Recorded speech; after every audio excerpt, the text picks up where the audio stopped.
Há um tempo atrás eu estava andando pela Liberdade e passando em uma das galerias lá, tinha uma loja de mangá, né, que vendia vários mangás e dentre os mangás que estavam vendendo lá tinha Sense Life. Não só tinha um mangá de Sense Life, como tinha também, né, um cartaz meio que tamanho real e tal. Olhando aquilo eu achei muito legal, porque para quem faz mangá no Brasil aqui, né, vocês que são o meu público sabe que o sonho de qualquer autor de mangá, de quadrinho brasileiro, independente aqui, é ter o seu mangá, né? Entrar numa livraria qualquer e ver o seu mangá sendo vendido, é ver esse nível de propaganda e repercussão, e a gente sabe que Sense Life conseguiu conquistar isso, conseguiu conquistar uma gama de leitores que muitos de nós sonham em ter um dia, em conseguir conquistar um dia, um nível de popularidade inacreditável e realmente um ponto fora da curva quando a gente está falando dos quadrinhos e sobretudo dos mangás independentes que a gente faz aqui no Brasil. E quando eu comentei isso com um dos meus amigos que gosta de mangá, gosta de anime, etc., ele falou que nunca tinha ouvido falar sobre Sense Life. Na hora eu não pensei muito sobre isso, né? Eu só tipo, tá, eu expliquei mais ou menos, né? Todo aquele lance do rap, etc., de como viralizou e como aquilo meio que furou a bolha de quem acompanha quadrinho brasileiro e tal. E mais recentemente, o Edson Castro, ele chamou, né, o Thiago Spike pra fazer um podcast lá com ele, onde ia promover o CMB. E nessa conversa chegou um momento onde eles comentaram ali brevemente sobre Sense Life. E o Edson Castro, ele também não conhecia. E olha que, novamente, o Edson Castro também é alguém que está acostumado ali a ir no CCXP, a pegar quadrinhos brasileiros. Ele já entrevistou o Hiro Kawahara lá no podcast dele também. Então ele é alguém que pode não estar 100% dentro da nossa bolha, mas ele transita brevemente entre ela em alguns casos, em alguns momentos, mas mesmo assim, ele nunca tinha ouvido falar de Sense Life. Aqui o trecho para vocês conferirem. Um dos caminhos que eu acredito é isso de meio cair no hype, sabe? Então, por exemplo, você tem aquele quadrinho atual, o Sense Life, não sei se você já ouviu falar. Não conheço. Não, olha aí que doideira, o Sense Life. O Sense Life. E isso me fez pensar exatamente sobre o buraco em que a gente tá quando a gente fala da produção de quadrinho, da produção de mangá aqui no Brasil, né? Como eu falei aqui na abertura do vídeo, o sonho de todo brasileiro que faz mangá é conseguir chegar no nível de sucesso que Sense Life tem. E mesmo Sense Life, mesmo com todo o sucesso, ele não consegue ainda atingir várias dessas pessoas. E para a maior parte do público que conhece mangá, que conhece quadrinho, que é leitor, Sense Life ainda não existe. Isso é muito doido. E aí galera, meu nome é Jason Santos, eu sou ilustrador, quadrinista, mangaka aqui, né? Sou também um autor de quadrinhos independente. Há muitos anos publico os meus mangás, né? Eu tenho aqui Hooligan, que é essa série aqui, né? Tá até aqui na minha camiseta, tem 8 volumes publicados, né? Eu também sou autor de Makai Meio, então estamos aí por dentro desse meio. Se você não me acompanha, já se inscreve aqui no canal que a gente fala sobre criação, produção, divulgação, sobre todo esse universo da criação de mangá independente. Aqui no Brasil são milhares de vídeos aí só falando sobre isso. Se você se interessa pelo assunto, com certeza você vai gostar aqui do canal. Deixa eu interromper seu vídeo rapidinho só pra te dar um recado. É que esse mangá aqui, que é o meu mangá Hooligan, ele está virando um card game e você pode adquirir esse card game aqui na descrição, porque tá rolando uma campanha no Catarse para poder financiar esse projeto e tornar esse sonho realidade. Eu sempre sonhei em fazer um card game e poder fazer um do meu mangá. Cara, é realmente algo incrível, mas eu conto e preciso do seu apoio para poder tornar isso real. Então dá um clique aqui no link da descrição e pode voltar pro seu vídeo. Beleza, então realmente isso daí me fez pensar sobre essa questão do tamanho do público brasileiro e do quanto realmente falta divulgação pra gente nesse sentido, que mesmo quando você fura a bolha, você só tá entrando dentro de uma bolha maior, e mesmo se você furar essa bolha maior, você tá entrando dentro de uma bolha maior, então é quase que uma matriosca de bolhas ali que você tem que furar consistentemente, constantemente, para realmente ter um quadrinho num nível de popularidade que realmente chame a atenção e seja conhecido por boa parte dos brasileiros, e é esse o tipo de nível que a gente precisa para conseguir quebrar essa grande barreira e fazer as obras brasileiras, os produtos brasileiros, as propriedades intelectuais brasileiras conseguirem realmente ser algo, por exemplo, ali, vamos dizer assim, 10% do que Turma da Mônica é, por exemplo. Porque mesmo que quando sai um capítulo novo de Sense Life, você tenha lá 4 milhões de visualizações, de leituras,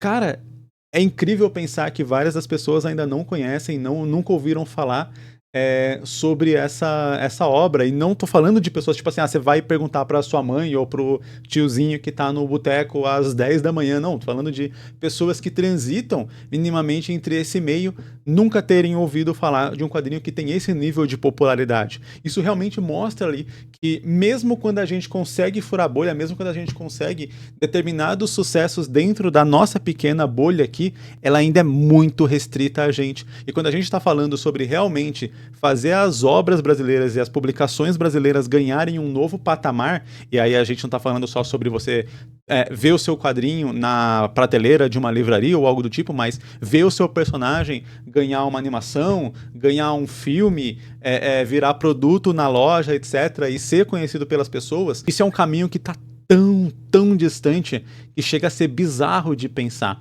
Porque quando a gente vai olhar realmente para os personagens mais famosos, eles têm anos e anos e anos de construção e bilhões de dólares investidos ali em marketing, coisas para martelar, né? Acabou de sair o filme do Homem-Aranha e a gente vê o poder de popularidade que o Homem-Aranha tem, né? De que qualquer pessoa no planeta, em qualquer lugar que você perguntar, vai saber minimamente quem é o Homem-Aranha ou vai reconhecer mais ou menos a figura dele. E eu só consigo pensar que para as obras brasileiras o esforço que a gente vai ter que fazer é exatamente nesse marketing, de pelo menos as pessoas saberem o que aquilo é, mesmo que não leia, ou mesmo que não goste, ou algo assim, mas minimamente saber que aquilo existe e conhecer ou reconhecer aquilo de alguma forma. E é claro, falar isso é muito mais fácil do que fazer, como que você realmente consegue tornar isso uma realidade, né? Onde os seus personagens eles conseguem sair do escopo de quem está interessado em ler mangá, de quem está interessado em ler quadrinho brasileiro, ler mangá brasileiro e começar a mostrar esse personagem para pessoas de fora, para pessoas que pelo menos possam olhar e falar: reconheço isso de algum lugar, já vi isso em algum lugar, e aí conforme o passar do tempo e essa divulgação e essa propagação, chegar e falar: tal personagem, conheço, ou conhecer pelo nome, ou algo do tipo, e aí, enfim. Porque quando a gente fala sobre essa questão, por exemplo, do Homem-Aranha, e de outras propriedades intelectuais que são muito famosas, Super-Homem, Batman, o Naruto, inclusive tem um caso interessante para falar sobre Naruto, mas quando a gente fala sobre esses personagens, a maioria das pessoas que conhecem esses personagens nunca leram um quadrinho desse personagem, né? A grande maioria. Eu chutaria que 80% das pessoas que conhecem esses personagens nunca leram um quadrinho desses personagens. Mas claro, a gente tem filmes, a gente tem jogos, a gente tem várias outras mídias que elas podem ou não ter consumido. Mas, por exemplo, eu quero dar o exemplo aqui da minha mãe. Ela nunca jogou um jogo do Homem-Aranha, ela nunca leu um quadrinho do Homem-Aranha, ela não tem produtos e merchandising do Homem-Aranha, mas talvez ela tenha assistido um filme lá do Tobey Maguire no passado. De qualquer modo, esse é um personagem que ela conhece, que faz parte da vida dela, entre aspas, porque faz parte do entorno dela, mesmo que ela nunca tenha consumido nada daquele personagem. Esse é um nível de força, de marketing, de propaganda que a gente tá falando aqui, para realmente você sair de eu tenho o meu mangá aqui e meia dúzia de pessoas vão ler ele, e esse mangá se tornar uma marca reconhecível pelas pessoas, né? Porque ele é meio que só a porta de entrada para que você consiga ultrapassar uma barreira e chegar nas outras pessoas que talvez não vão consumir aquela mídia base. É o que acontece com os mangás no Japão, né? Então você lança um mangá, esse mangá ganha popularidade. Geralmente do mangá, o pulo direto é para uma animação, que já tem uma capilaridade muito maior dentre o público. Afinal de contas, o índice de leitura, não só do brasileiro é extremamente baixo, mas do mundo inteiro esse índice de leitura, ele tem diminuído, né? Então, um produto mais palatável é uma animação onde você consegue consumir ela de maneira mais indireta, não indireta, né, mais passiva. E exatamente por conseguir consumir de maneira mais passiva, ele consegue se propagar também muito mais. Afinal de contas, se você está assistindo numa sala da sua casa, por exemplo, uma animação dessa que esteja no YouTube, outras pessoas que não são o determinado público-alvo daquela animação, daquele conteúdo, podem acabar vendo por tabela, né? Várias vezes minha esposa está assistindo alguma coisa e eu acabo conhecendo determinada blogueira ou algo do tipo, determinado tema, por tabela, porque ela está assistindo aquilo do meu lado. Então, se a própria pessoa que está consumindo aquilo ali ativamente também está recebendo aquilo de maneira passiva, as pessoas no entorno também estão recebendo aquilo de forma passiva, e isso faz com que aquilo se propague. O que, infelizmente, é muito difícil quando a gente está falando de uma mídia que é muito mais direta. direta, né? Se eu tô lendo aqui, beleza. Alguém pode passar e realmente olhar pra capa e acabar vendo, mas aquilo precisa chamar um determinado nível de atenção para que aquilo minimamente entre na memória daquela pessoa, dados 1 milhão de estímulos e pensamentos e informações que a gente tem absorvido todos os dias, né? E voltando a falar sobre o negócio do Naruto, olha que maluco, cara. Hoje a gente tem visto uma propagação do nome do termo Naruto e da marca Naruto, né, da propriedade intelectual, mais propriamente dito, Naruto, muito mais difundido entre a maior parte das pessoas. Mas se a gente for parar a pensar, cara, Naruto Shippuden terminou, assim, né, a história base de Naruto, né, porque depois veio em Boruto e tal, mas a história base de Naruto terminou, cara, já faz quase 10 anos. Inclusive eu me sinto muito velho toda vez que eu relembro isso. Mas enfim, terminou já faz muito tempo e eu tenho que dizer que eu acho que é de uns 2, 3 anos pra cá que eu tenho visto Naruto ser difundido por pessoas que não são o público-alvo do anime e do mangá que existe desde que eu nasci. Eu acho muito interessante ver realmente como que isso funciona, porque, ok, quem assistia anime, quem lia mangá, quem era o público otaku, conhecia Naruto de muitos e muito tempo, né? Então depois que o Naruto, ele praticamente acabou, depois que ele parou de ser esse conteúdo do nicho otaku, ele foi conseguindo se propagar cada vez mais, chegando nas crianças, chegou nos pais dessas crianças, e hoje se você perguntar para várias pessoas na rua, essas pessoas vão saber quem é Naruto. Nunca leram, nunca assistiram, e às vezes pode até confundir uma coisa ou outra, talvez não vai saber quem é Sasuke, talvez não vai saber o que é Sharingan, e nada do tipo, mas quando você falar Naruto, ele vai saber que é um ninja loiro, que usa laranja, ou alguma coisa próxima disso. Ah, é um ninja loiro lá, japonês. Isso já é reconhecimento de marca o suficiente pra quando a gente tá falando de você, aí sim, perguntar pro tiozinho que tá 9 horas da manhã no boteco. E aí eu penso nisso, cara, olha o tempo que levou pra uma propriedade com o nível de investimento que Naruto tem conseguir chegar nesse nível. Então, quando a gente fala sobre as nossas próprias produções, o trabalho de marketing ele tem que ser tão ou mais forte do que o trabalho que a gente tem para conseguir fazer isso aqui ser uma história legal e ter um desenho maneiro. E não desmerecendo essas coisas, né? Mas eu acho que como autores a gente foca demais em contar a melhor história, fazer o melhor desenho, e claro, isso é importante de fato, até porque não adianta nada a pessoa abrir aqui, achar uma porcaria, não vai se difundir de qualquer jeito, mas eu acho que a gente foca demais nisso e acaba não focando muito no marketing. O marketing acaba sendo só, vou publicar ali numa plataforma e torcer para que as pessoas achem. E a verdade é que a maioria das coisas grandes que estouram muitas vezes acontecem assim, né? Por um acaso, algo assim. A gente tá falando de Sense Life, né? Foi um rap que viralizou e esse rap trouxe a galera para ler o mangá e isso explodiu. Claro que a qualidade do mangá, ela tá envolvida porque as pessoas não iriam continuar lendo e acompanhando e não teria, né? Se difundido tanto se a história fosse uma porcaria. Mas o ponto que eu quero dizer é que se as pessoas não chegarem aqui, a história pode ser a melhor história do mundo, ou o desenho pode ser o melhor desenho do mundo, e não vai adiantar nada. Eu já cheguei a comentar nisso, né, no vídeo que eu falei sobre a diferença que eu vi entre a cultura de mangás e anime daqui do Brasil em relação ao Japão, quando eu tava lá, que é esse poder do marketing, esse poder de difundir isso e de tornar isso presente na vida das pessoas, até no cotidiano das pessoas mais comuns que não têm interesse ali na mídia base, em ler o mangá propriamente dito.